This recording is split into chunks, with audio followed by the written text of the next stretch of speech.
So good afternoon, everybody. It is my pleasure to welcome you in the afternoon sessions of the 14th SAFETY GALA web workshop with the title Holistic Approach for Staying Sustainable. My name is Georgios Floridis, and I will be the moderator for the next three presentations. So in this session, we will try to elaborate on the issue and look into practical ideas and suggestions on how an organization could address issues on the holistic approach in health and safety environment for staying sustainable. We have with us distinguished professionals and scientists who would share their views and experience on the wider issue in HSE and how a holistic strategy could be the first step on the pathway to achieving a more sustainable working environment. So let's move to the talks.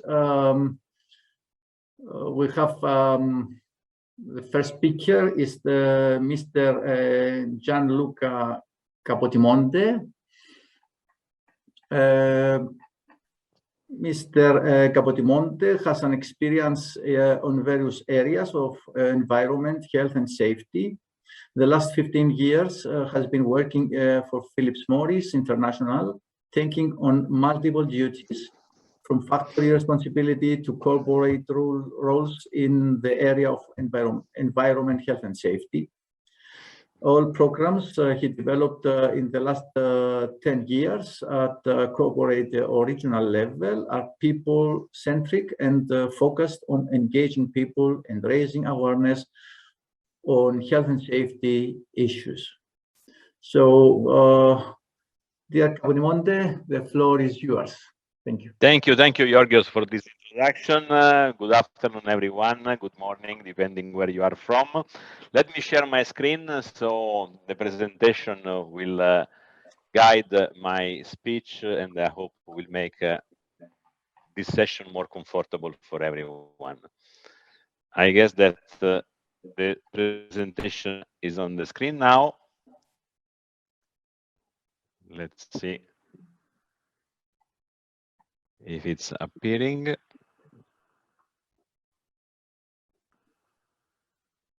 Can you confirm that you can see it? No, I cannot see. You shared the screen with me with them. Okay, now it's okay. Now it's okay. So thank you, everyone. You already know who I am. So let me just give an introduction of the company where I'm working since the last 19 years. Philip Morris International. We are cigarettes and heated tobacco producers. We have about 71,000 people in our organization. A big part of these people are scientists working in our R&D because we have a mission to accomplish. We want to stop selling cigarettes, to move adult smokers to potentially less harmful products. We are present in 175 plus markets with 150 million consumers, and 5 of the top brands in the world are belonging to Philip Morris. We produce all our products in 39 manufacturing facilities that are from Canada to Indonesia and whatever is in the middle. So many times in our discussions, when we look into our workforce, our people, I've heard many times our people is our most valuable asset. And this is something positive from one side, because every single company recognizes that the success is based on the quality of the people that are part of the business. On the other side, calling our people, our collaborators, assets, brings them to a different level, which is the same level of the machines, the assets that we have as buildings and so on. So I think that if from one side this is good, from the other side might be detrimental for our people, being considered like an asset, and maybe also doing the inventory to see where they are, what they do, and what is their purpose. So I think that it's good that despite the way we are calling them, we keep them as a person, and we treat them as a persons. This is a sort of, let's say, ground rule that we never should forget that we have individuals with their wishes, with their feelings, with their values, that they're joining our communities, called factories, called offices. So I think this is very important. Never forget the human dimension. Say that as a company, and also as I like to approach the new way of doing health and safety and having this holistic approach that we will see later on. So there are two different parts that need to take care of our people. One is the body, that maybe we can call hardware if you want to be extremely technical. And there is another part, very complex, much more complex than the softwares that we normally know and we use, which is the brain and their emotions. So in Philip Morris, we have a system in place that is made of different dimensions.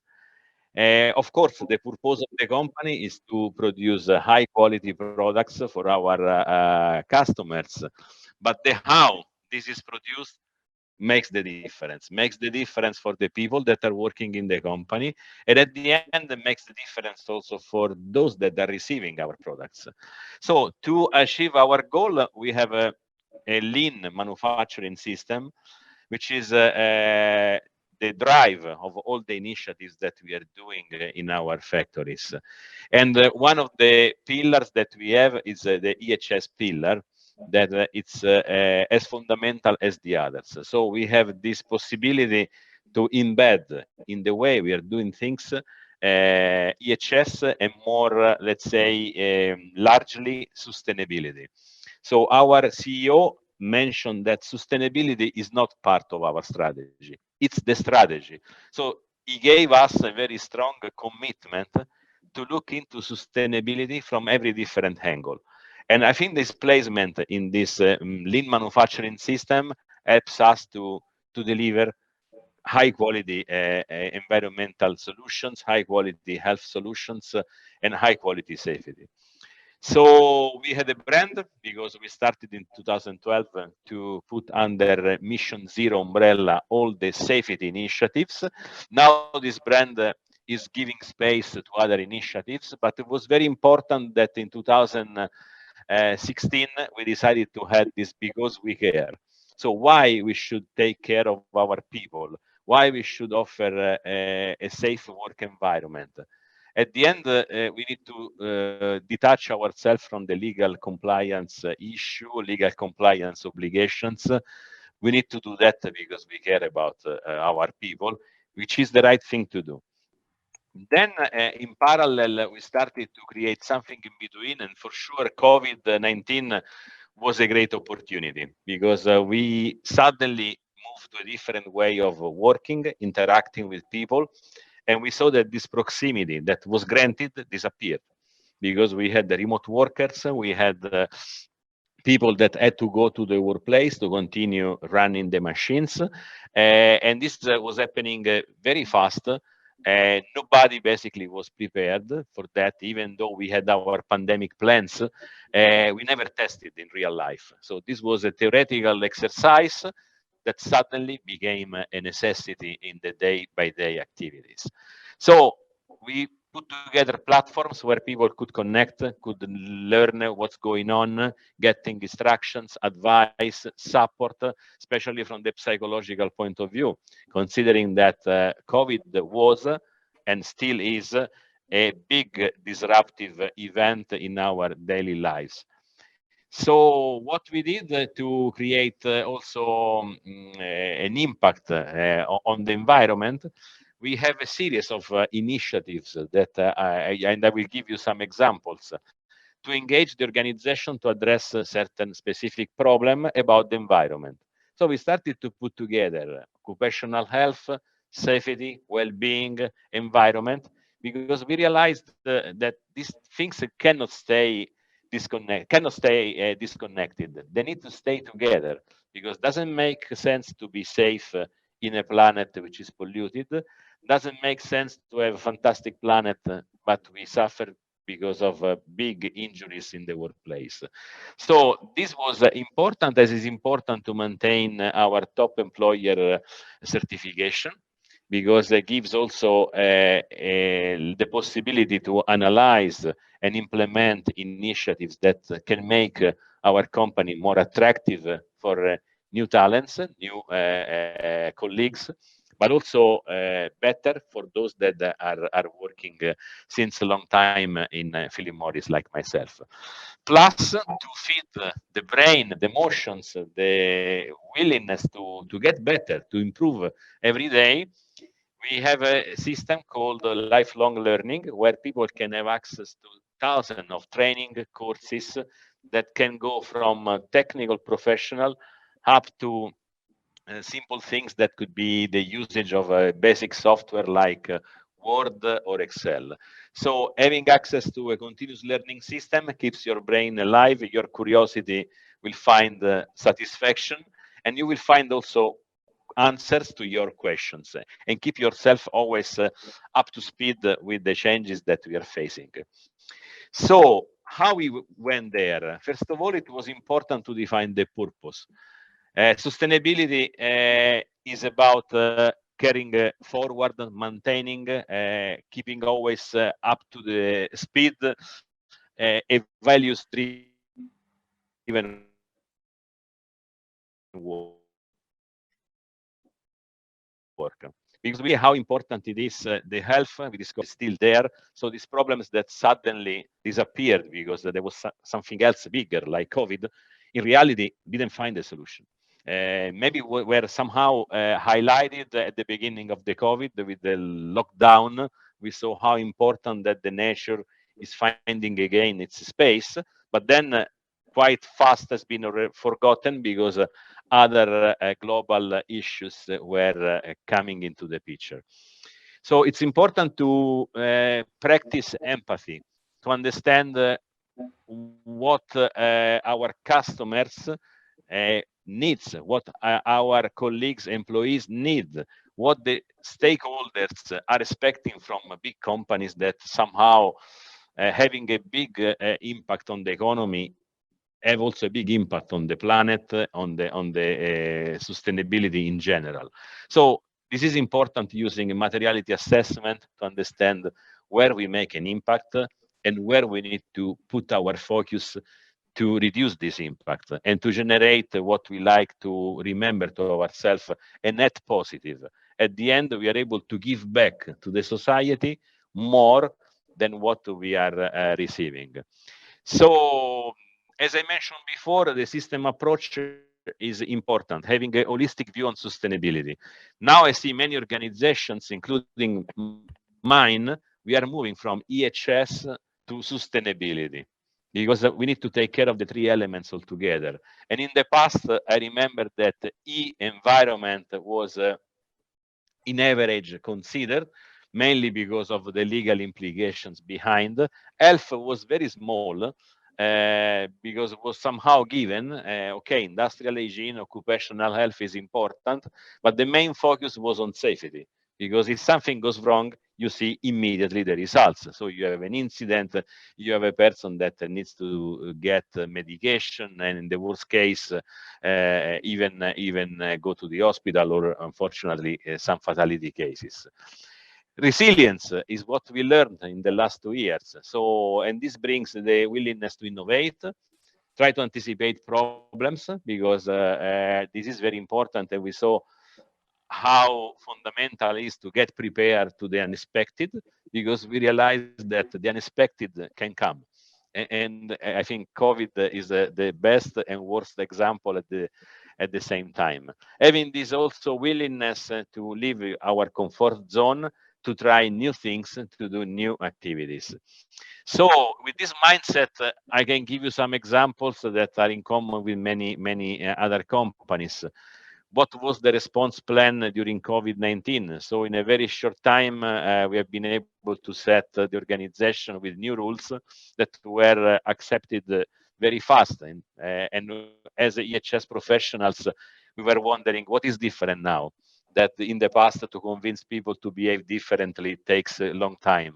We saw the sense of community, helping also the communities where we are operating, starting to work remotely, which was something already discussed but never put in place because there were a lot of question marks about productivity, what happens when people are not strictly supervised, and so on. And I think this was giving also the confidence that people are responsible, much more responsible than what we could think. So we started to introduce healthy moments.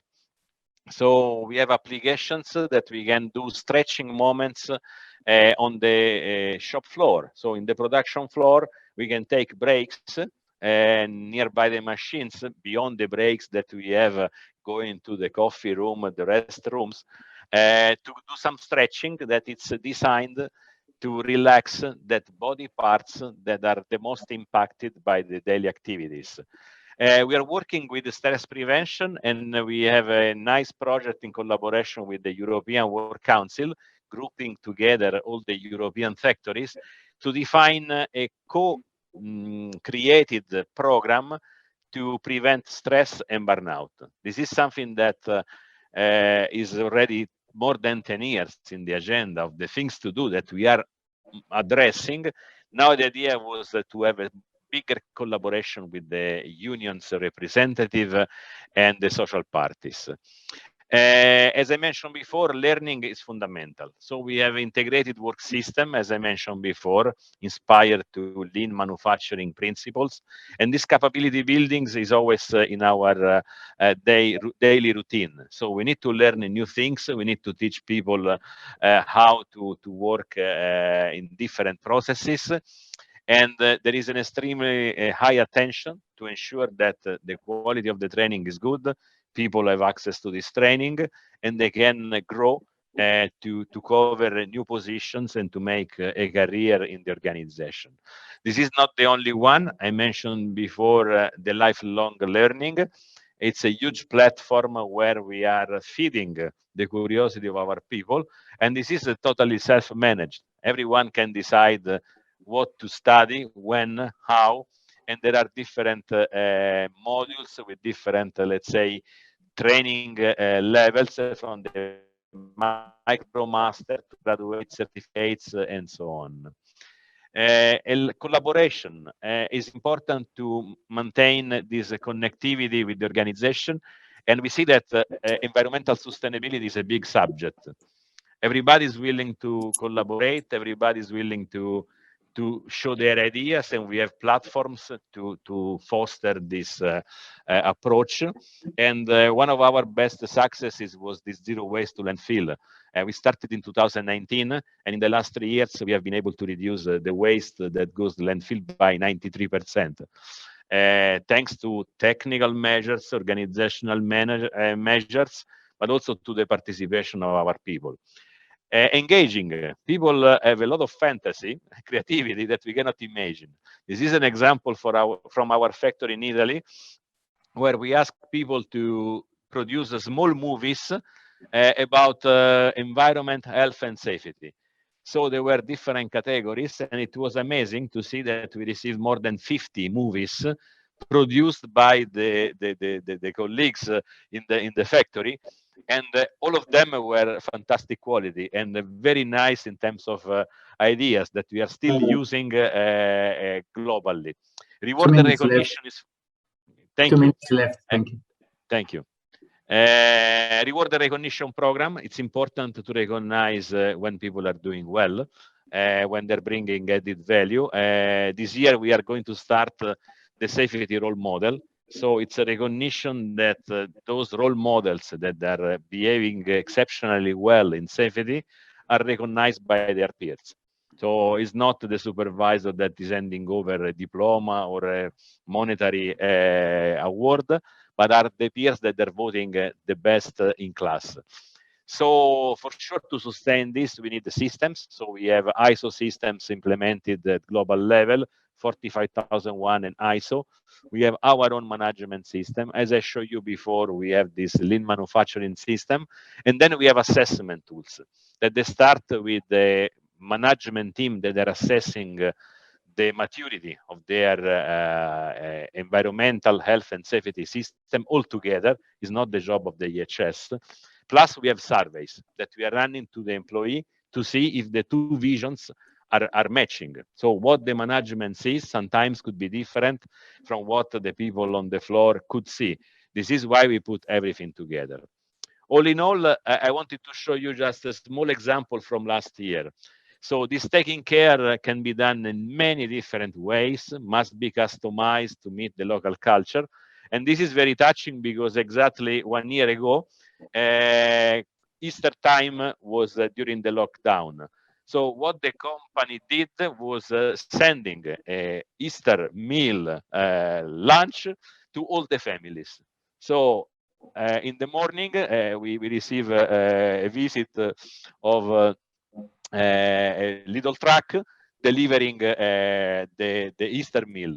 So it's a small, big sign that the company is close to you, also when the situation is extremely difficult.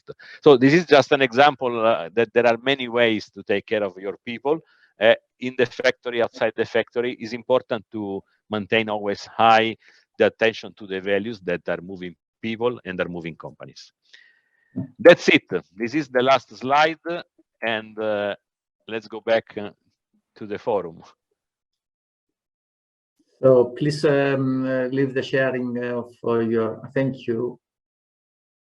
Thank you very much, Mr. Gianluca, for the excellent presentations and for keeping the time exactly.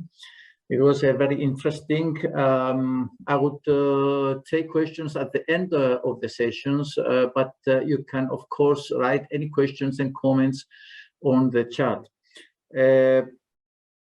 So let's now move forward to the next presentation. We will now give the floor to Mr. Paolo Zambianchi, who will give us his view on the subject on how to motivate people to work for each other and how this improve also the agency sustainability. Mr. Paolo Zambianchi has 23 years of experience in construction, oil and gas and industry sector, acting during these years as a trainer, safety officer and safety specialist. He's active in article and book writing and taking part in committees in Italian working at height uni standards and Italian training guidelines, promoting health and safety way of living. As an ambassador of an Italian safety culture movement and as a self-development trainer. Dear friend Sabatini, the floor is yours. Thank you very much for the presentation. I'm going to share my screen as well, because I want to let you not only see graphs, facts and figures, but also the faces of the characters, of the people, about the story I'm going to share with you. So I will share my screen so you can see directly in faces the people involved. Okay, perfect. So how to face challenges in HNC. Last year, I closed my speech with this quote: "A society grows great when old men plant trees in whose shade they shall never sit in." Now I want to restart from there. Today I'm here to tell you something about a society, a community, and the lesson we can learn from it. If you love the idea of creating a society, or better, a company, in which people are inspired and supported by each other, with shared beliefs and united for a common goal, even in difficulty moments, let me share with you this marvelous story, in which I think we can find a profound meaning. So, these are the faces of our characters. In the last 200 years, more than 6 million Italians emigrated in the United States, half of them, as well as 3 million in just 30 years, from 1890 to 1920, what will go down in history as the mass migration. It's a story that cinema has often repeated, with not always positive tones for Italians. The truth, however, is that most of them came from poor places, from mountain communities where there was no perspective, no job, or even no food. And the only chance was try to find something better elsewhere, even though this meant leaving their native land, their roots, and above all, their families and traditions. On the other side of the ocean, manpower was required. In particular, in Pennsylvania, not far from New York, there was an area called the mining belt, where men were needed to mine coal and slate. So in 1882, 10 men and 1 boy decided to leave their land. They left their native city of Roseto Val Fortore in the south of Italy, near Foggia, close to the Adriatic Sea, to seek future and fortune in America. They sailed, embarking on third class, taking the long crossing, and probably was one of them, the first to shout "America" when finally they arrived in New York after 12 days. After the difficult procedure to enter the country, they traveled another 300 miles. They reached Bangor in the core of the mining belt, where they found the job but not the place to sleep. They had to get by. The Welsh and the German that were already there didn't see them in a good way. And also, furthermore, they cannot speak English. They didn't know how to speak English. So it was not difficult for them to team up and to stay together day and night. They began to build houses, first made with wood, then with bricks and cement, but nevertheless, they missed Italy. They missed their families too, their tradition, their food, their religion, in one word, their culture. They immediately knew that if they wanted to survive in the US, they need to keep their culture alive. In a short time, they began to write letters and letters to their parents, relatives, and friends, telling them that America can be a land of opportunity for them also, and they would be very happy to have the chance to be together again. And the first to arrive, the 10 men and 1 boy, also agreed to team up with other Italians who, like them, arrived there from other places of northern or southern Italy to seek a better future. So they founded a small town which decided to call Roseto. Its streets are called also nowadays Garibaldi Avenue, Marconi Avenue, Dante Streets, and so on. But in Roseto, life was hard because the work involves sacrifice and risks, inhaling dust from the coal or dying from landslides in the prairies. So every time they returned home safe and sound, there was a festive atmosphere, also because their parents too arrived, and even their grandparents. Yes, because they decided to cross the ocean, to stay close to the dearest and nearest, and live a better life. Now, let me introduce another important character of our story, Father Pasquale Denisco. He was the first permanent resident Catholic priest in Roseto, Pennsylvania, and in 1897, a few months after his arrival, he began to defend the workers' rights and organized a branch of the American Federation of Labor. Through the strike directed by him, the daily pay rose from $0.85 to $1.5. Father Denisco was a strong leader, not only a spiritual one, but really a leader that brings Roseto to another level, push Roseto into the future, let me say. He created the first association to teach Italians to read and write in English as well as in Italian. He committed himself and convinced Rosetans to transmit to their new generation those fundamental notion about Italian lives. He pushed the Rosetan to keep the Italian tradition alive, how to grow a garden, producing grape to make wine, or tomato to make salsa di pomodoro, tomato sauce, or breeding pigs to produce salami, ham, and so on. He pushed them to take care of the neighbor if they saw them in difficulty. The Rosetan were very religious, and they started to follow the words of this priest, who made them feel less alone.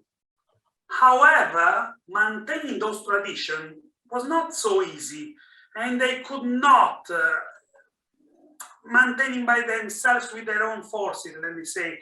So they started to help one another, who by collecting tomatoes to make sauce, who by killing the pigs to make salami, who was more skilled in norcineria, helps the others to create fantastic colored meat, who was skillful at manual works, tried to repair an old tractor. In short, everyone gave his effort to help others, receiving help as well from the others. Since there were no refrigerator at the moment, who helped this neighbor to kill the pig would receive in exchange part of the meat. In the same way, who received help to collect tomatoes will give tomato sauce to his helper. So they lived every free moment together, trying to keep their culture alive by remembering their beloved Italy. Furthermore, every time they had worked together, they took the opportunity to rest and to dine together, maybe preparing something special from their place of origin. For example, pasta alla carbonara, or if you are Sicilian, cannoli. They also decided to establish special events to celebrate together the tradition of Italian cuisine, dance Italian dances, and singing Italian songs. This new reality started from that 10 men and 1 boy in 1882, became normal life in Roseto between 1950 and 1960, let's say. And meanwhile, in the same period, Stuart Wolf, a physician and researcher, opened his medical labs in Bangor in 1961. His activities was mainly focused on cardiovascular diseases, which were the first case of death in the US and Western world. By chance, Stuart met Benjamin Falcone, who was exercising as the local doctor in Roseto. Falcone told him then of 1,200 inhabitants of Roseto, the cases of cardiovascular diseases were very few. Falcone reported that in the last 8 years, there had not been any heart attack, and gave some evidence to Wolf. Nevertheless, Wolf was not convinced and involved other medical doctors and the Pennsylvania Department of Health in order to check the real situation in Roseto. And what they discovered was unbelievable. Wolf formed a team to find the reason for these numbers. These are the numbers of Roseto between all the others. The research lasted 3 years and involved Rosetans, all coming from Italy in the last 80 years or born in the US of Italian parents, and inhabitants of the nearby cities of Bangor and Nazareth, mainly Welsh, German, Polish, and Dutch. Medical examination, data inspection, collection of evidence. They made a lot of different things, even living together with the people and taking note of every single behavior.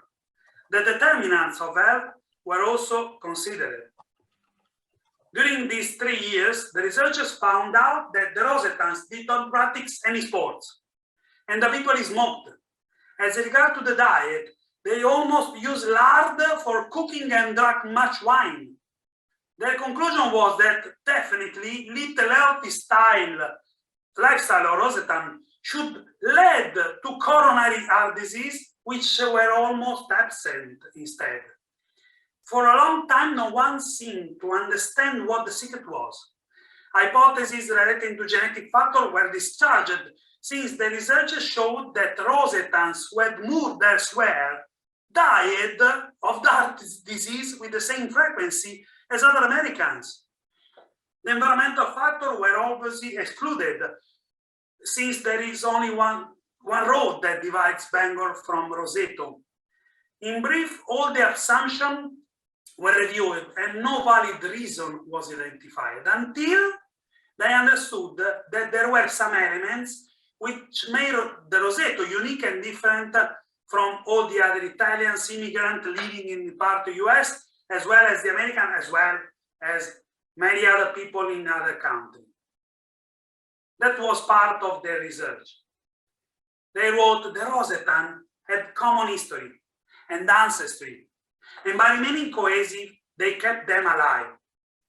There was a great commitment to mutual support and involvement in social affairs of the community. In many associations in 1962, in Roseto, 22 different organizations were operating with a population of 1,200 people. There were more than individuals, more than just a group of people. There were a society with strong common belief, with a huge sense of duty. The Rosetans were focused on helping each other, protecting each other, to build a better future for their growing Italian-American children. There were many moments to be together. Every Rosetan knew he could rely on the other when in difficulty or need.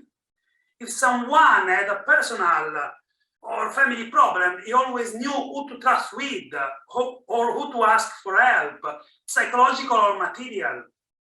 No one was left alone in Roseto. No Rosetan worked too much, since they worked only as much as way to live.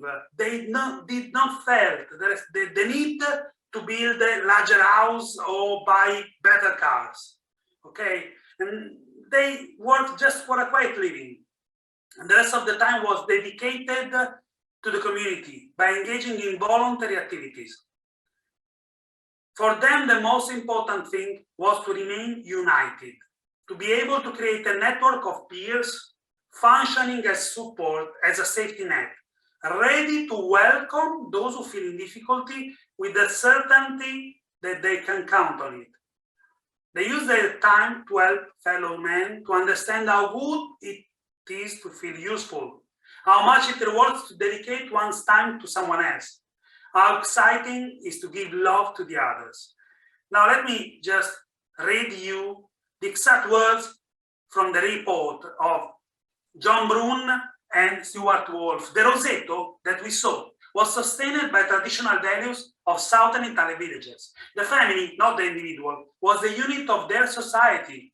The community was their base of operations, and each inhabitant felt the responsibility for its welfare and quality. Most households contained 3 generations. Rosetans were proud and happy, generous, hospitable, and ready to celebrate any small triumph for their citizens. The elderly were not only cherished, but instead of being retired from family and community responsibility, they were promoted to the Supreme Court. There was no shortage of stress among Rosetans. They experienced many of the same social problems and personal conflict as their neighbors, but they had a philosophy of cohesion with powerful support from family and neighbor and deep religious conviction to shield them against and to counteract the stress. The report closes with a prediction. Should the inhabitants of Roseto abandon their traditional values and behavior, they would lose their relative immunity from fatal myocardial infection. And unfortunately, so it happened. 20 years later, a new research and many others after that showed that that prediction became reality. When the Rosetans diverted their focus from being a society, they began to experience dramatic increase in cardiovascular disease. And since then, a lot of studies have begun to focus on so-called Roseto effect. Also, the research tools, the secret of living a long life, let's call it like this, also called blue zones, show that there is a strong connection with the Roseto effect, because part of the reason why people live longer are the family and social commitment, how you can see in this graph. So what's the lesson we can learn from this event? How we can create the Roseto effect within our society, our community, or our company. Let's go back to this table. We can change this into how to create Roseto effect. Instead of talking about common history and ancestry, we can call it shared vision or shared goals. Instead of talking about just Italian tradition, Italian diet, and so on, we can call it common beliefs and values. Instead of talking about social affair community, we can talk about strong team working orientation. Instead of talking about the involvement of people, we can talk about the involvement of employee. Instead of the support from each other, we can talk about mutual support from peers. And what about the roles? We are talking about 60. There was a male-centered role, but we can talk about clear roles. And what about stress? A strong stress management even during crisis. The question is, are you doing the best you can? 2 minutes left, please. Yes. But why do I need to take care about feeling and emotion of other people, the feeling and emotion of my colleagues? Because the limbic part of our brain, which is responsible for decision making, is strongly connected with emotion and feelings. That's why sometimes, even if we know from facts and figures that we need to do something, we don't feel like this is the right decision. So absolutely, we need to take care of feelings and the emotion of our people. I've learned that people will forget what you said, people will forget what you did, but people will never forget how you made them feel. Now, please think about yourself. Think about your life. Have you ever felt the Roseto effect? There was in any time in your working or private life a time when you felt supported by other people? There was? How did you feel? How did you feel? And there was been any moment in your life when you supported someone else? How did you feel? Some of the best qualities that a person can have does not exist not in relation to the others. Kindness, being funny, generosity are qualities that not exist. Only in relation to the others can exist. I cannot be kind, funny, or generous toward myself. We need other people. Happiness is amazing. It's so amazing, it doesn't matter if it's yours or not. Especially during the COVID pandemic, I did feel the Roseto effect, thanks to my neighbor and my colleagues. It has been a tough period for everyone, but those who had the opportunity to help and receive help from others live it differently, and I think in a slightly better way. So if you want to feel the Roseto effect, don't lose the opportunity of creating and reinforcing your social relation by devoting your time, energy, and passion to help others. Also, or especially, because I think you spend most of your time there in your workplace.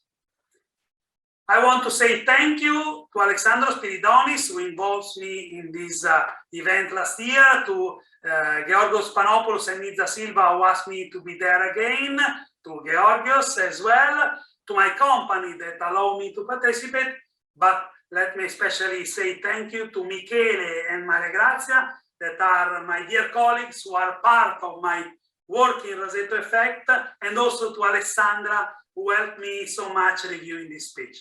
Thank you. Thank you very much,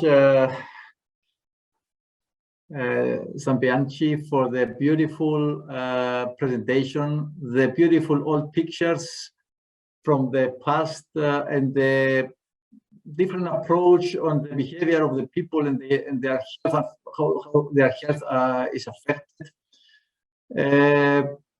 It's clearly that when we investigate in depth, we can find the causes of the problem, and then we will find, of course, the solution and the way to solve the problems and improve our environmental workplace. Thank you very much. Let's now move to the last but not least presentation of this session. It's from Dr. Olga Bogdanova from Ukraine, who will share with us her view on rethinking risk assessment in times of hardship and the necessary skills that help us to stay resilient under difficult circumstances. Dear Bogdanova, the floor is yours. Thank you. Thank you very much, dear colleagues. Just to confirm that you can hear me and you can see my screen. Is it okay? And let me start from what I'm going to talk today. So my topic is rethinking health and safety resilience in times of crisis. I'm from Ukraine, and you know that our country now lives in one of the most difficult periods in our history. And from health and safety perspectives, I really wish you never feel and be in such circumstances as our country is.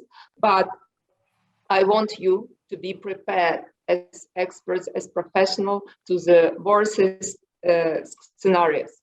And I really think that it is important because before, of course, we did risk assessment, we did a lot of emergency situation drills, but we didn't expect how hard it should be in reality. And that is why my short actually first attempt to analyze what is going on, and my short investigation that I would like to show to you and to share with you. It's about does really risk assessment predict well? Is a risk mitigation really possible in difficult times? Does emergency response work as it is designed? And is there any chance to work safely? And what is health and safety in times of disaster and war in any difficult situation? And what is happening with mental health? And of course, the main questions, which skills are needed to stay resilient? Let's also think together about the future, about how you can use our experience, bad experience, to protect yourself in future. I built my presentations as let's say comparison of our expectations before the hardship and versus reality, so how it was it is in reality. And it is just not my experience, because I'm a head of Health and Safety Association. It's called Ethos, and you saw the name, and as a partner of this excellent and my one of my favorite partner management for a group, and now we are members of a European network, health and safety professional organization. We have 2,000 participants, and please feel free to contact us. And of course, all experience that I have from my colleagues from different parts of my country, I will share with you. First of all, you know this very famous picture, what is expectation usually and what is reality. This picture is about training, it's about starting, it's about achieving your targets. But when we talk about reality in crisis, the reality looks also even worse. And let me share some examples. So first of all, risk assessment. Did we really predict what could happen? From my, let's say, experience, we were very light. And I do recommend you next time when you do your risk assessment, please insist to imagine and to put in your plans impossible situations. Even if you think that it's impossible right now, it should be reality. For example, how we imagine the supply, so supply of some, spare parts or something for contingencies that we need to our production or manufacturing. So we imagine, yes, we will supply some spare parts, no problem, but your roads can look like this. And of course, it wasn't in your in our plans, and that's why worst case scenarios are really valuable and should be in every risk assessment. Again, one more example is who just raise your hands if you have nuclear pollution and radiation pollution in your risk assessment. And it was not in mine, but now you can see it's just recent pictures when our nuclear plant was under fire.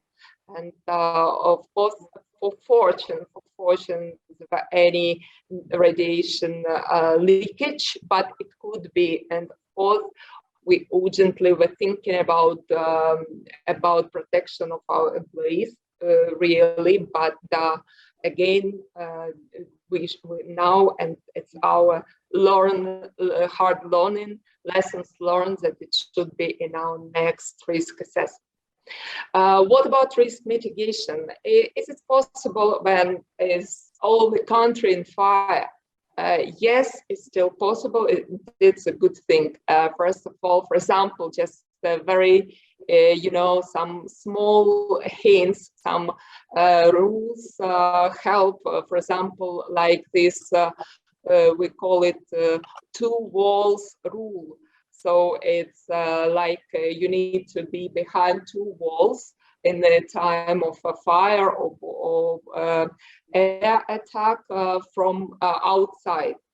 And you can hide yourself. It's not, of course, elimination, but let's technical protection according to hierarchy. So it can be used. So we still can mitigate risk. And ongoing risk assessment is key, because before my thought was that risk assessment during crisis, it's almost impossible. You are prepared or not prepared, but reality say that it's still ongoing. For example, how do you imagine evacuation and how it was in our plan? You take your luggage and you go for evacuation. In reality, you can see, and it's worldwide, evacuation looks like another disaster, another problem. So you can imagine how, what is here with road collision accidents, what is with sanitary, what is all this danger with dealing with crowd. And that is something that we should learn from any difficult situation in different countries. Emergency response. All these safety drills, do they really necessary? Or sometimes our employees say, well, you do it very often, what for? You will be proud of yourself in difficult time.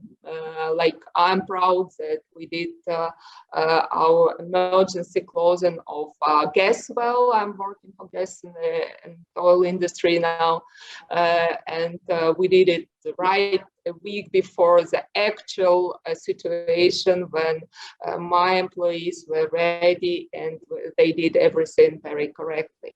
So please continue with that and do it as more often as it's possible. About protection, so usually we think about protection like, let's, for example, first aid. Let's buy some first aid kits for our enterprises. In reality, we need them more, and we need more individual cases like this everyday carry, because we need to supply all our employees not only at the enterprise, but the way from work and to work. Safe work, is it really possible time of crisis or disaster? We should do it. We don't have another choice, because our workers, our employees are still in a place. I mean, utilities, I mean, postmen, energy supply, food industry, logistics, they are still working.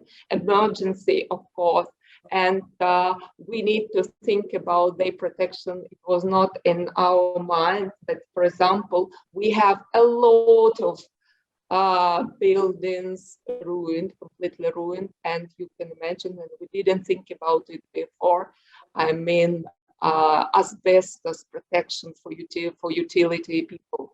Of course, we didn't have it in mind, but now we really, really need it to have more strength and equipment, particularly for such difficult situations, particular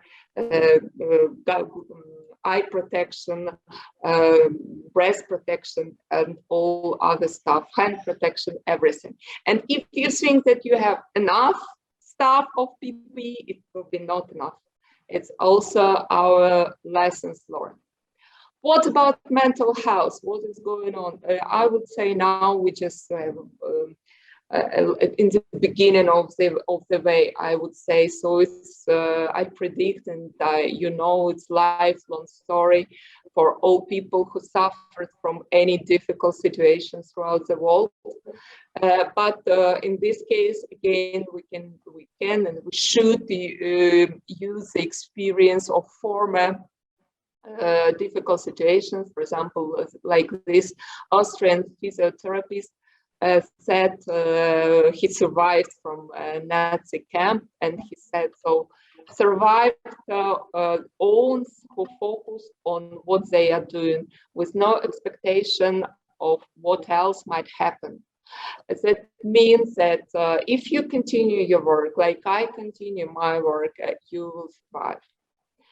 At least now it works from experience of me and my colleague. Skills for resilience. I do recommend to train your people, because it will in any scenario it is useful for mental health and to be strong in every situation. First of all, it's ability to assess risk. You know, it's a skill, and we need to develop. Always we do self-rescue, life-saving techniques. It's not enough for disaster or hardship, all that we usually train in our enterprises. Rapidness, so fast reaction, rapid reaction, it also should be developed. Decision making. It's a mistake to do not make any decision. Communication skills, again, to talk to others and to take important information, and of course keep calm. It's one of the most important in every time. Future. I really see that the future, we always hope and believe in better future, and it will will be in our case. And first of all, what come into mind, it's safe rebuilding. After such difficult and ruined war, we have no rights in peaceful reconstruction, lose any life. And that's why health and safety for reconstruction period, it's one of the core activities that should be in place. And in this case, I do rely on Management Forest Group because I know they are very good in organizing a safe construction, health and safety and construction site. But you can imagine that this construction site can be China. And of course, joint elimination of negative consequences. I mean, mines, for example, in fields, in agriculture, in forests, all experience of other countries. If you have it, just share it with me. For us, it's important now. Employment of immigrants, always a problem. Now it's a problem, and it will be a problem as far as we not deal with it. So we need to create some common health and safety rules, at least, to share with people who want to work safely in every country. And of course, protection of workers in areas of disaster, using the experience from different places, we can protect them better. That is why our society is now has initiated initiative to create Health and Safety Help Alliance that will help to every country that is in difficult situation at this moment to put together all knowledge that we have from former disasters, and we can immediately send to help the health and safety professionals in that particular country. I hope we will develop it. Of course, you can also, as a member of our the most peaceful profession in the world, health and safety, you can also sign a petition against military aggression. And you can always find me in LinkedIn via post or WhatsApp. And let me finish with our motto of our association: life is ultimate value, and we do everything to keep our people healthy and safe. Thank you very much for your attention. Thank you very much for the interesting presentation and for keeping your time. We have also another 2-3 minutes left, but we have I think 15 minutes for questions. We already have a couple of questions on the chat.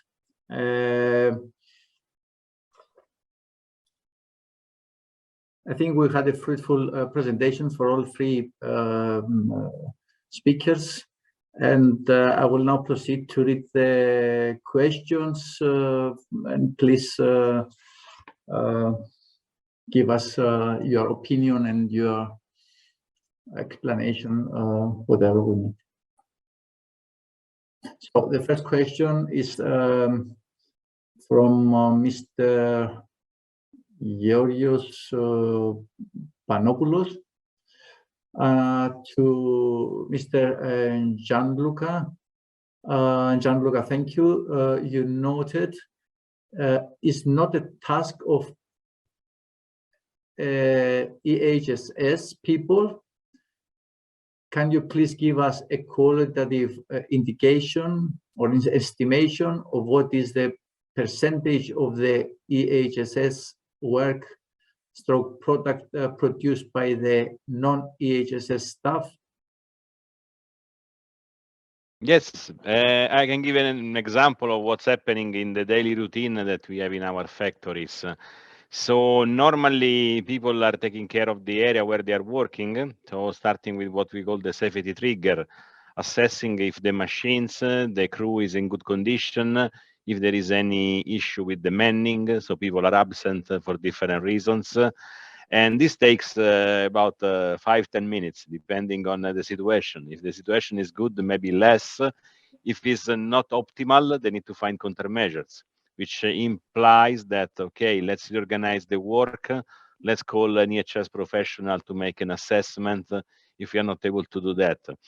Plus, our people are taking care of the behavioral observation program. They're doing a peer-to-peer observation.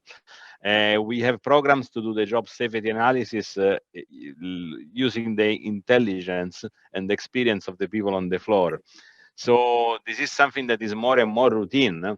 And I can tell you that in percentage could be up to 10% of the daily routine that are about either safety or environment, because there are also certain tasks that are much more related to environmental protection, like checking the waste segregation, being sure that when the machines are going to maintenance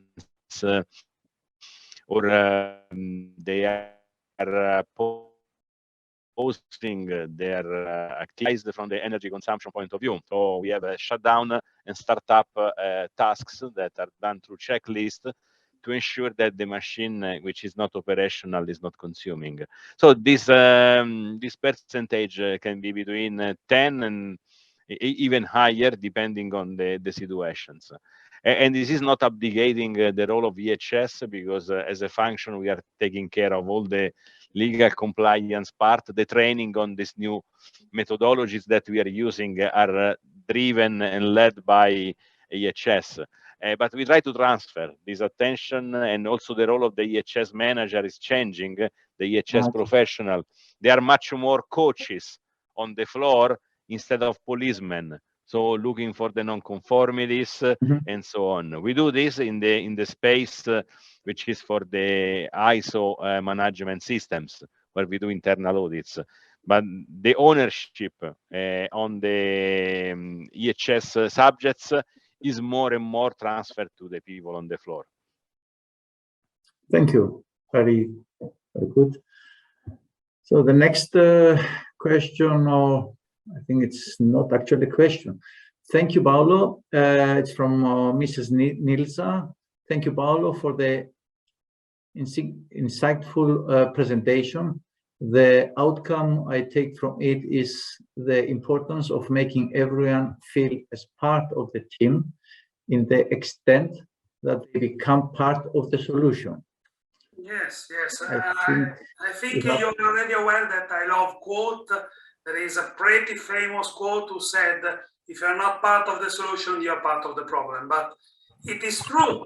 Let me also say something about the Ukrainian situation right now. I got 3 children. The first is 12 years old, the second 10 years old, and then there is the last one who is just 2 years old. So especially, of course, the first and the second are scared about the situation, are worrying about the situation.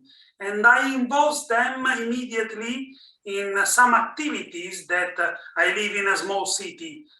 We are just 4,000 people nearby Milan, and we made a task force to the family who arrived here from Ukraine, and I involved them in these activities because I think it's really important for them to feel that they're doing something instead of just worrying or being scared.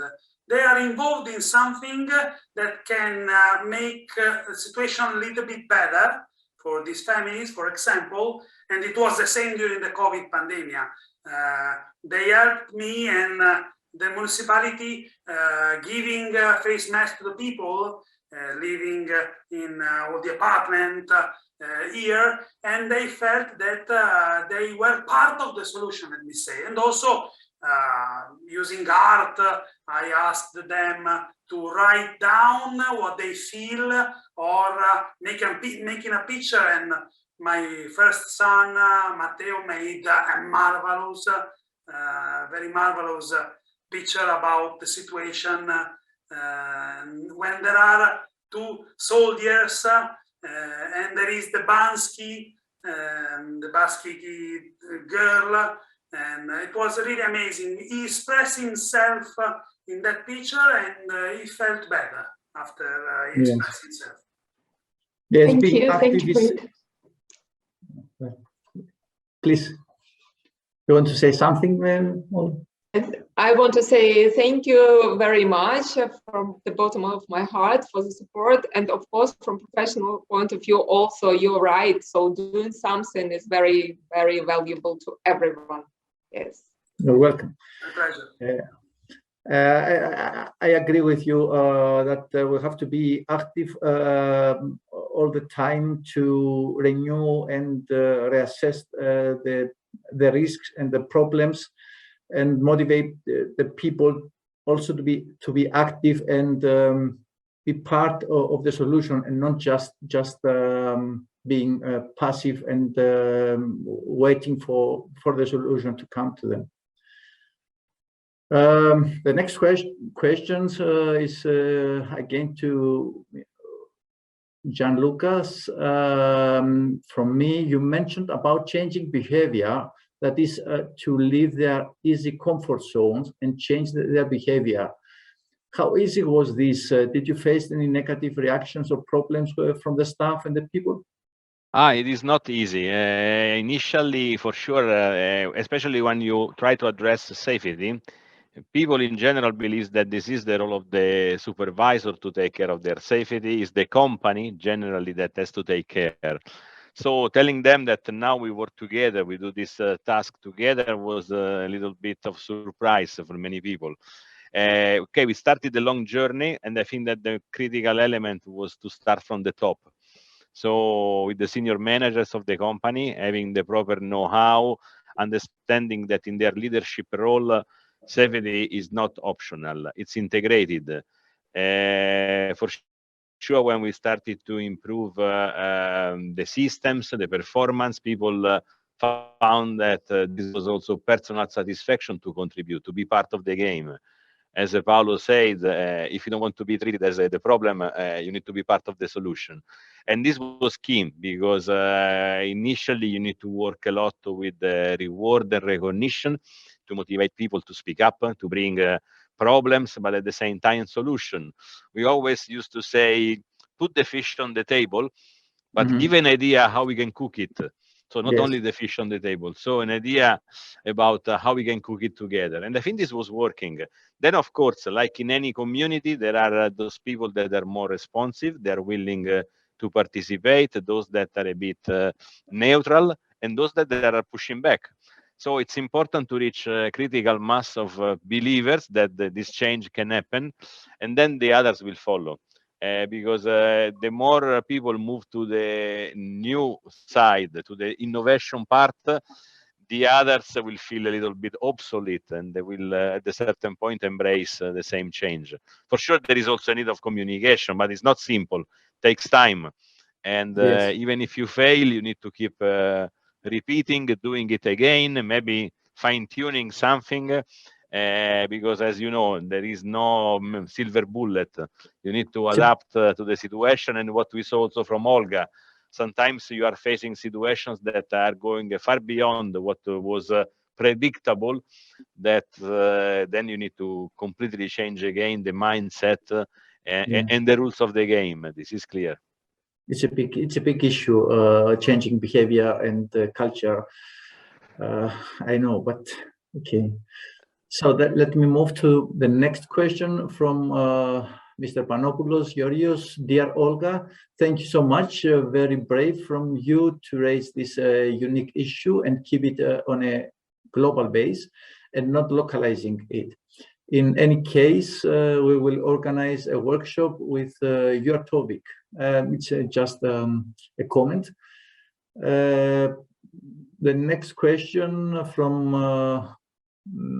Mrs. Zinka Edina. Thanks a lot, Mr. Paolo, for your presentation. Please, how the argument you can share with us bring the way to adhere people to this way of acting as a team? I think it's the tough part because we can connect to the other people from an emotional point of view, first of all, from feelings and emotion much more than from facts and figures, as I mentioned, because I think we need to be aligned, first of all, on the goal, on the belief. It's easy when you're talking about your family, for example, being aligned on common goal, common belief. But if you talk about different culture, it's not that easy. In my company, the company in which I work, we have got 100 different nationalities. So it's part of my job as HNC culture and project coordinator, try to find out which are the common beliefs. And on my experience, there is also a workshop called Safety Builders, in which we try to find out which are the common beliefs that we can have. And we use as well a film.